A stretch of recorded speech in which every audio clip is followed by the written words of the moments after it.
Övsan Südçülük Savxozunun adlı sanlı sağıcısı Mahizər Qurbanova yeni öhdəlik götürmüşdü.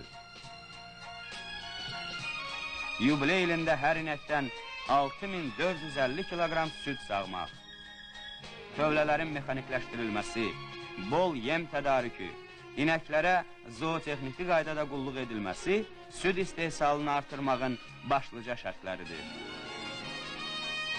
Mahizər Qurbanova və onun yetirmələri bu şərtlərə düzgün əməl edirlər.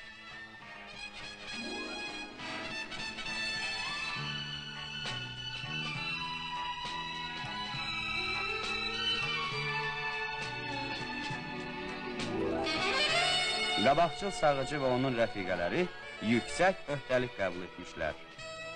Bu öhdəliyin yerinə yetirilməsi ölkəmizdə məhsul bolluğu yaratmaq çağırışına onların konkret cavabı olacaq.